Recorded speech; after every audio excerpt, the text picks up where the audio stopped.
আমাদের এই জায়গায় আসার কথা ছিল 4টায়, এর মধ্যে রোদ ছিল, বৃষ্টি ছিল, আপনারা তারপরেও অপেক্ষা করে আছেন।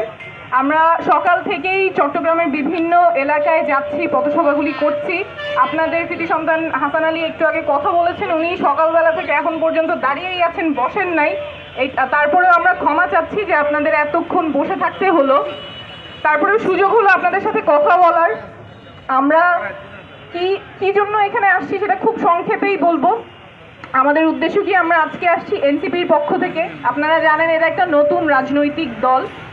কেন এই নতুন রাজনৈতিক দল করার প্রয়োজন হলো সেটা কিছুটা আপনারা জানেন। এখানেই 4 অগাস্টে যে আপনারা যে প্রতিরোধ গড়ে তুলেছেন, যেই নির্যাতনের শিকার হয়েছেন, এইরকম যেন বাংলাদেশে আর কখনো না হয়।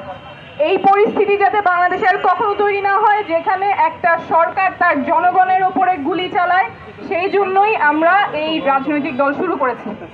ক্ষমতায় যাওয়ার জন্য নয়, বরং জনগণের ক্ষমতা যাতে জনগণের হাতে ফিরে আসে, সেই জন্যই আমরা আপনাদের কাছে বারবার আসছি, কথা বলছি এবং জানতে চাচ্ছি আপনারা কি ধরনের পরিবর্তন চান। এখানে যেই ভাই বোনেরা আহত হয়েছেন, আমাদের যারা শহীদ হয়েছেন, সেই বিচার নিশ্চিত করতে আপনারা সাথে থাকবেন। ক্ষমতার পালা বদলের জন্য আমাদের ভাই বোনেরা রক্ত দেয় নাই, শুধুমাত্র চেহারা বদলের জন্য আমাদের ভাই বোনেরা রক্ত দেয় নাই। আমাদের ভাই বোনেরা রক্ত দিয়েছে যাতে দেশটা পরিবর্তন হয়, দেশটা যাতে জনগণের হয়। প্রশাসন শুধুমাত্র কোনো দলের হয়ে কাজ করবে না, মন্ত্রণালয় সচিবালয় শুধুমাত্র কোনো দলের হয়ে কাজ করবে না। রাষ্ট্রের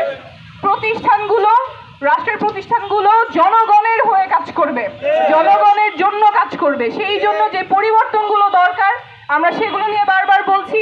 যেই সংবিধান সরকার মিসইউজ করে নিজের নাগরিকের উপর গুলি চালাতে পারে, সেই সংবিধান আমরা চাই না। সেই সংবিধান পরিবর্তন করতে হবে। পরিবর্তন করার জন্য আমাদের আগামী নির্বাচন শুধুমাত্র আইনসভার নির্বাচন না, গণপরিষদ নির্বাচনও হতে হবে। এবং বিগত ফ্যাসিবাদী আমলে, শেখ হাসিনার আমলে যেসব অবৈধ নির্বাচন হয়েছে, সেগুলো আনুষ্ঠানিকভাবে অবৈধ ঘোষণা করতে হবে, স্থানীয় এবং জাতীয় নির্বাচন। এবং আমরা চাচ্ছি, যেহেতু আমাদের নির্বাচনের অভিজ্ঞতা হচ্ছে আমরা কেবল নতুন শুরু করছি, কিন্তু আমাদের স্বপ্ন অনেক বড়, এবং এই বড় স্বপ্ন যাতে আমরা অর্জন করতে পারি সেজন্য আপনাদের সহায়তা লাগবে। থাকবেন আপনারা সাথে? আমরা একসাথে এই সংগ্রামের পথে থাকবো এবং এবার বাংলাদেশ বদলিয়েই ছাড়বো।